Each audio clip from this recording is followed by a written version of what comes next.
pundits who have been demanding that Donald Trump add some specific policies to his comments about immigration just got their wish. And I'll bet a lot of them wish they hadn't. He pushed him to do so. The reason for their dismay is that this past Sunday, during an appearance on Meet the Press, Trump did add some specifics. And in doing so, he exposed one of the biggest scandals in U.S. immigration policy. I am referring to the so-called birthright citizenship that says any child born in this country, even if the mother is an illegal immigrant who snuck in here just before the baby's birth, is immediately and automatically granted U.S. citizenship. Such infants are sometimes referred to as anchor babies, because their U.S. citizenship becomes the anchor on which a host of other claims can be made. As a U.S. citizen, the newly franchised infant is entitled to all the benefits that accompany citizenship, such as medical care, food stamps and other welfare, schooling, and a bunch of other public assistance. But that's not all. That new citizen is now entitled to invite other family members, mother and father, brothers and sisters, aunt and uncles, and cousins and grandparents to come visit him in his newly adopted country, and even apply for citizenship here. I am sure you'll agree that all of this sounds patently absurd. How on earth can a newborn baby be entitled to citizenship when his parents are not?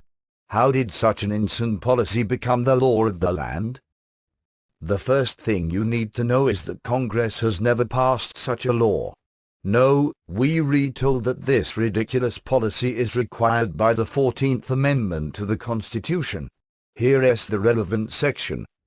All persons born or naturalized in the United States, and subject to the jurisdiction thereof, are citizens of the United States and of the state wherein they reside. At the time of its passage, lawmakers certainly did not mean to enfranchise the children of aliens even if their parents were in this country legally. They assumed that because the parents were subject to the jurisdiction of the country where they were citizens, their children would be, too. That just makes sense, doesn't it? But that's not how it has been interpreted. It is time for Congress to put an end to this foolishness. In fact, it is long past time. But that won't happen until enough voters are aware of this absurd policy and demand that it be changed. That's why I am delighted that Trump is putting the spotlight of publicity on birthright citizenship.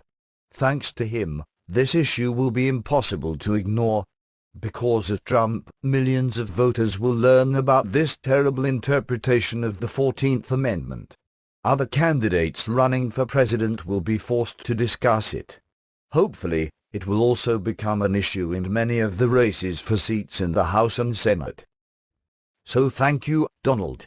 You've made it very hard, in fact, I'd say impossible, to sweep this one under the rug. Now, let us see what happens when the politicians are forced to face it. Until next time, keep some powder dry.